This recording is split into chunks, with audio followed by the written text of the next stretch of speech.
이 단어 무슨 뜻일까? 지난해 개최 예정이었던 도쿄올림픽 2020이 지금 2021년에 개최되고 있죠. 세계인의 축제로 불리는 올림픽에 저주가 있다는 사실 알고 계시나요? 올림픽의 저주는 개최국이 올림픽 동일 후 10년 내외로 빚더미에 앉거나 경제적으로 안 좋은 상황을 겪게 된다는 뜻을 담고 있어요. 특히 이번 도쿄올림픽에서는 저주를 선물로 미리 받으며 개최 전에 취소 여론이 거세졌죠. 최종적으로 올림픽은 1년 개최 연기되었고 무관중 경기로 진행되며 아직 저주가 끝나지 않았다고 경고하고 있어요.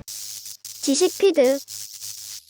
사실 스포츠의 메가 이벤트인 올림픽은 개최 비용은 엄청나게 많이 들지만 수입은 크지 않은 편이에요. 올림픽을 유치하는 국가와 도시는 상징성과 홍보 효과를 노리는 것인데 개최를 위해선 경기장, 선수촌, 교통 등의 인프라를 구축하는 비용도 투자해야 하고 남는 수익의 일부를 IOC에 나눠줘야 해요. 투자 이상의 효과를 보기가 쉽지 않기에 개최 이후 경제적 어려움을 겪기도 합니다. 1976년 몬트리올 대회에서 올림픽의 저주가 부각되었어요. 몬트리올은 엄청난 빚더미에 쌓이게 되었고 이 부채를 갚는 데 30년이 걸렸죠. 1980년 모스크바 올림픽 이후 소련이 붕괴하게 되었고 2004년 아테네 올림픽 이후 2011년 그리스는 경제 위기를 맞게 되었어요. 지난 2016년 리우데 자이네로 올림픽 개최 직전 리우주 정부는 파산을 선언했고 지우마 호세프 브라질 대통령은 올림픽을 3개월 앞두고 탄핵을 당하기도 했죠. 2020 도쿄올림픽의 경우 개최가 1년 연기됨에 따라 1.2조 원의 추가 지출을 피할 수 없게 되었죠. 그리고 무관중 경기가 결정되며 약 2.7조 원의 직접 손실, 직간접적 경제 손실은 약 16조에 육박한다고 현지 언론에서 추산하고 있어요. 올림픽 개최를 통해 경제 부흥, 후쿠시마 원전 사고 극복 등의 이미지 개선 목표와 점점 멀어지고 있는데요. 그리고 올림픽 금메달의 저주라고 아세요? 이건 일종의 징크스 같은 건데요. 올림픽 남자 축구 종목에서 금메달을 획득하면 다음 월드컵에서 부진한 성적을 보인다는 거예요. 2차 세계대전 이후 이런 징크스는 계속되어 특히 올림픽 축구 대표팀의 경우 과거에는 신분 제한, 현재는 나이 제한이 적용되었으나 징크스는 깨지지 않고 있어요.